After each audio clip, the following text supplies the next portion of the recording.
আসসালামু আলাইকুম everyone. So আপনাদেরও কি এই প্রবলেমটা হয় যে ভিডিও এডিট করার সময় বা অন্য কোনো সফটওয়্যারে কাজ করার সময় প্রত্যেকটা কনটেন্ট এত বড় করে দেখায় যে আপনি মেইন জিনিসটাই দেখতে পাচ্ছেন না ভালো করে এবং সেটা মোবাইলের স্ক্রিনের থেকেও ছোট করে দেখায়। সো এখানে দেখতে পাচ্ছেন আমার টাইমলাইন এত বড় দেখাচ্ছে যে আমি একটা লাইনের বেশি দেখতে পাচ্ছি না। দেন হচ্ছে যে আমাদের ইন্সপেক্টর প্যানেল এখানে আমি তেমন সেটিং দেখতে পাচ্ছি না বা সবকিছু এত বড় করে দেখা যাচ্ছে আমার জন্য কাজ করাটাই ডিফিকাল্ট হয়ে যাচ্ছে।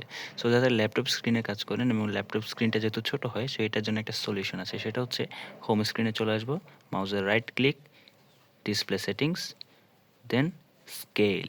এখানে স্কেল যে 175 করে আছে, 150 হচ্ছে রিকমেন্ডেড নর্মালি থাকে। তো আমরা এটাকে 100 বা 125 করে দিব। সো আমরা যদি 100 করে দিই তখন দেখেন কি হয়, সবগুলো কন্টেন্ট অনেক ছোট হয়ে যাবে।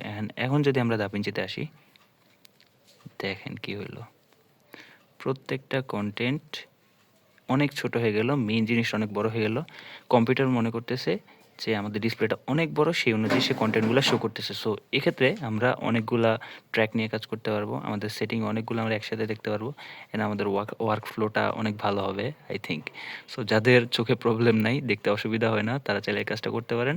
আই থিঙ্ক যারা ছোট স্ক্রিনে কাজ করেন এটা তাদের জন্য অনেক হেল্পফুল। যদিও অন্যান্য সফটওয়্যারে এটা তেমন একটা কাজে নাও আসতে পারে, যেমন যদি ফটোশপে যাই সেক্ষেত্রে আইকনগুলো বেশি ছোট হয়ে যাচ্ছে। সো আমি এক্ষেত্রে 100% স্কিলটাকেই প্রেফার করি, যেহেতু আমি এটাতে ইউজ টু বা হচ্ছে পাওয়ার পয়েন্ট। সো এগুলাতে মোটামুটি 100%টাই কাজ করে। তবে ভিডিও এডিটিং বা মোশন গ্রাফিক্স বা আফটার ইফেক্টস মানে ওইসব সফটওয়্যারের ক্ষেত্রে এই জিনিসটা আপনারা ইউজ করতে পারেন। সো কী করতে হবে, মাউসের রাইট ক্লিক, ডিসপ্লে সেটিংস, দেন স্কেল। এখান থেকে আপনারা আপনাদের পছন্দ মতো সেটিংটা ইউজ করতে পারেন। 125% দিয়েও দেখতে পারেন, 150%টা নর্মালি থাকে, তবে 100 আর 125%টা ভিডিও এডিটিংয়ের জন্য পারফেক্ট।